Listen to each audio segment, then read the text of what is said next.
Kothamangalam Saint Augustine's GHSS 9ാം class വിദ്യാർത്ഥിനിയും രാമല്ലൂർ താണിക്കൽ ജിസ് സ്മിത ദമ്പതികളുടെ മകളുമായ അനുഗ്രഹയാണ് കാർഷിക മേഖലയിൽ അത്ഭുതങ്ങൾ തീർക്കുന്നത്. പഠനം മാത്രമല്ല, കൃഷിയും വഴങ്ങുമെന്ന് തെളിയിച്ചതിനാണ് കർഷക അവാർഡും അനുഗ്രഹയെ തേടിയെത്തിയത്. തണ്ണിമത്തൻ, വിവിധയിനം പയർ, കൂർക്ക, ചീര, വാഴ, ചേന, ചെറുകിഴങ്ങ് തുടങ്ങിയവ ജൈവരീതിയിൽ 100 മേനെ വിളയിക്കാൻ ഈ കൊച്ചുപിടിക്കായി അച്ഛൻ ജിസും അമ്മ സ്മിതയും അനിയത്തി ആരാധ്യയും അനുഗ്രഹയുടെ കൃഷിയിടത്തിൽ പൂർണ്ണ പിന്തുണയുമായി ഒപ്പമുണ്ട്.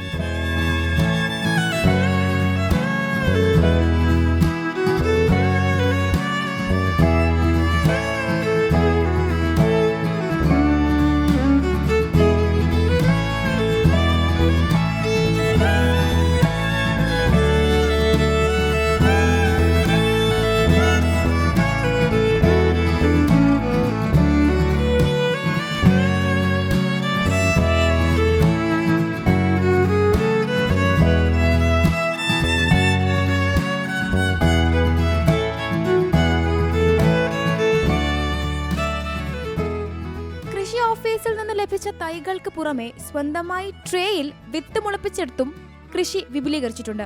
ജൈവ കൃഷിയിലൂടെ വിളയിച്ചെടുത്ത പച്ചക്കറികൾക്ക് ധാരാളം ആവശ്യക്കാരുണ്ട്.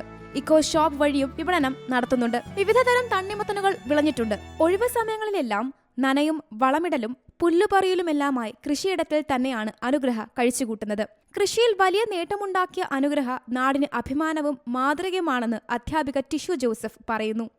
സ്കൂളിലെ കൃഷി സംബന്ധമായിട്ടുള്ള ഏത് കാര്യത്തിനും അനുഗ്രഹം മുന്നിൽ തന്നെയാണ്. അപ്പോൾ ഇവിടെ വന്ന് കൃഷിയിടം കണ്ടപ്പോൾ ഞാൻ വളരെ അത്ഭുതപ്പെട്ടു പോയി. കാരണം ഒരു മുതിർന്ന കർഷക ചെയ്യുന്ന അത്രയും തന്നെ കുട്ടി ചെയ്യുന്നുണ്ട്.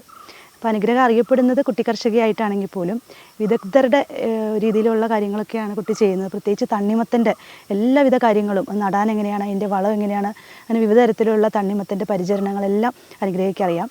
അപ്പോൾ ഞങ്ങൾക്ക് ഒരുപാട് അഭിമാനമുണ്ട് ഇങ്ങനെ ഒരു കുട്ടിയെ നമ്മുടെ സ്കൂളിൽ ലഭിച്ചതിൽ. വളരെ ചെറുപ്പത്തിൽ തന്നെ കൃഷിയിടത്തിൽ ഒപ്പം കൂട്ടിയതുകൊണ്ടാകാം കൃഷിയിൽ മകൾക്ക് താല്പര്യവും അറിവും ഉണ്ടായതെന്ന് മാതാവ് സ്മിത പറയുന്നു. കൊച്ചുങ്ങൾ 2 പേരുണ്ട്. ഇവർ 2 പേരും ചെറുപ്പത്തിൽ തൊട്ട് ഞങ്ങൾ പാടത്തേക്ക് ഇറങ്ങുമ്പോഴത്തേക്കിന് അവരും വന്നിരിക്കും ചാക്കിൽ. അപ്പം ഞങ്ങൾ ചെയ്യുന്ന കണ്ട് ഓരോ കാര്യങ്ങളും ചെയ്ത് അവരും തുടങ്ങി. വെള്ളം ഒഴിച്ചു തുടങ്ങി, പിന്നെ വളമിട്ട് തുടങ്ങി.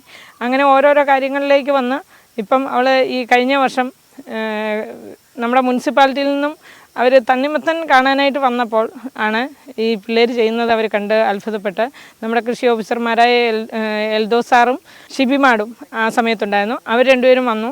അവരെ അത്ഭുതപ്പെട്ടു. വിഷരഹിത പച്ചക്കറികൾ എല്ലാവരും ശീലിക്കണമെന്നതാണ് ഈ കൊച്ചു കർഷകയുടെ ആഗ്രഹം. പിന്നെ മെയിനായിട്ട് നമ്മളിവിടെ കൃഷി ചെയ്യണത് തണ്ണിമത്തനുണ്ട്, ചീരയുണ്ട്, പയറുണ്ട്, കോവയ്ക്കുണ്ട്, മധുരക്കിഴങ്ങുണ്ട്. അങ്ങനെയുള്ള പലതരം കൃഷികളൊക്കെ നമ്മളിവിടെ ചെയ്യുന്നുണ്ട്. പിന്നെ ചെറുപ്പം മുതലേ എനിക്ക് കൃഷിയോട് നല്ല താല്പര്യം ഉണ്ടായിരുന്നു. അച്ഛയമ്മ എന്നെ കൃഷി ചെയ്യുന്നിടത്തേക്ക് കൊണ്ടുവന്ന് ഇവിടെ ഇരുത്തു. അപ്പോൾ ഇടയ്ക്ക് ഞാനും പോയി സഹായിക്കുമായിരുന്നു. അങ്ങനെ പിന്നെ തന്നെ നടാൻ ശ്രമിച്ചു. Zee Malayalam news, Kochi. ഏറ്റവും പുതിയ വാർത്തകളും വിശേഷങ്ങളും വിരൽ തുമ്പിലറിയാൻ സീ മലയാളം ന്യൂസ് എല്ലാ ഡിജിറ്റൽ പ്ലാറ്റ്ഫോമുകളിലും ലഭ്യം.